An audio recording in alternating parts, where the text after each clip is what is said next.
Þannig að 5-0 tapirna gegn Blikum, svona, hvernig lítur á þetta? Það var erfitt, óþarflega stórt kannski, en leið og við lyftum liðinu örlítið upp eftir að missa í 2-0, þá opnum við okkur og fáum okkur ódýr mörk. Svona, var það svona sem klikka, eða hvað finnst þið klikka svona í dag? Klikka, við klikkum á þeim örfá færum sem við fáum í leiknum. Við nýtum ekki þá sjensa, eins og í stöðunni 1-0 fáum við kjörinn tækifæri til að jafna. Við bregðumst náttúrulega í markinu sem við fáum á okkur. Þetta er ódýrt 1-0 markið, þannig að með hvað við lögum miklu að vinna á okkur varnarleiknum þá er það ódýrt. Seinni hálfleikur eftir að sjá, mér fannst þetta alls ekki vera víti, bara ekki á nokkurn hátt, en ég var svolítið langt frá, þannig að maður ætti að sjá það betur.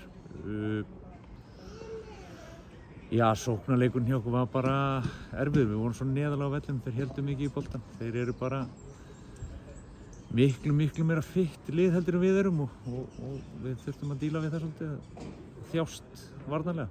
Það var tvær vikur í lengri deildina, svona hvernig er staðan á hópnum? Hún er ágætt, við erum að koma saman. Það eru svona meiðsli á sterkum póstum líka hjá okkur og svo koma strákar úr háskóla núna þegar mótið byrjar. Þannig að þetta er svona að koma saman hjá okkur. Með Sigurjón og Máni meiddir, veistu hvað er langt í þá? Það er aðeins óvíst með Mána, en við á von á Sigurjóni komið bara inn á æfingar mjög fljótlega. Við hittum ekki alveg tímalínuna með Mána.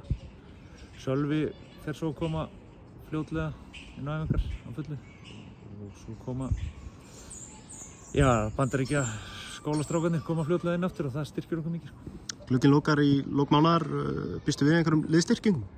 Já, ég býst við og vonast til að taka inn alltaf 1-2. Í einhverju ákveðna stöður þá? Já. Viltu ekki? Það er kannski ekki að opinbera það hérna ef það gengur ekki upp. Nei. Svona, þessi fyrstu mánuðir bara sem þjálfari Fjölnis, svona hvernig hefur þetta verið? Þetta hefur verið brekka, við höfum ekki verið náinn neinum úrslitum og við erum mikið hnjask á hópnum og svoleiðis. En mér finnst þetta vera að koma saman núna og svona hærra tempó og meiri læti inn á æfingu hjá okkur. Takk hérlega. Takk.